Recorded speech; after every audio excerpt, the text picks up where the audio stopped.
खोई हुई खुशियाँ। एक सरोवर में एक हंस और एक मछली रहते थे। दोनों के बीच अच्छी मित्रता थी। दोनों घंटों एक दूसरे के साथ समय बिताते। रात होने पर मछली सरोवर के तल पर चली जाती और हंस निकट के पेड़ पर सो जाता। सुबह होने पर हंस कहीं चला जाता और कुछ समय के बाद मछली से मिलने आता। एक दिन मछली ने हंस से पूछा, मित्र तुम नित्य कहाँ जाते हो? हंस ने बताया, मैं समुद्र की ओर जाता हूँ, वहाँ बहुत सारी सीप होती हैं। उन सीपों में से जिस सीप में मोती निकलता है मुझे उसकी तलाश होती है, क्योंकि मेरी खुराक मोती ही है। मैं हंस हूँ, सिर्फ मोती ही खाता हूँ। यह सुनकर मछली बोली, मित्र मुझे भी समुद्र देखना है कि वह कैसा होता है।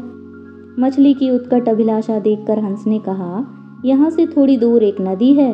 बारिश के दिनों में सरोवर का पानी नदी की ओर आएगा तो तुम नदी में चली जाना। नदी समुद्र में जाकर मिलती है, फिर तुम नदी के रास्ते समुद्र में चली जाना। एक दिन जब जोरदार बारिश हुई तो सरोवर का पानी बढ़कर नदी तक पहुंच गया और इस तरह मछली नदी में पहुंच गई। नदी का बहाव उसे समुद्र तक ले गया।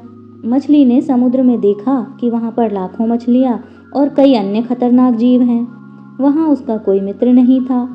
वहां उसने देखा बड़ी मछलियां और खतरनाक जीव छोटी मछलियों को खा रहे थे। वह किसी तरह वहां अपनी जान बचा पा रही थी, लेकिन उसे पता था कि अब वो यहाँ किसी न किसी जीव का शिकार अवश्य बन जाएगी। अब उसे रह रहकर अपने मित्र हंस की याद सताने लगी, लेकिन सरोवर तक जाने का अब कोई मार्ग नहीं था। कथा का निहितार्थ यह है कि कई बार कुछ बड़ा पाने की महत्वाकांक्षा हमारी छोटी छोटी खुशियों को भी छीन लेती है। इसलिए अनुपलब्ध के प्रति अत्यधिक आग्रह न रखें और उपलब्ध हुई खुशियों में ही संतुष्ट रहें।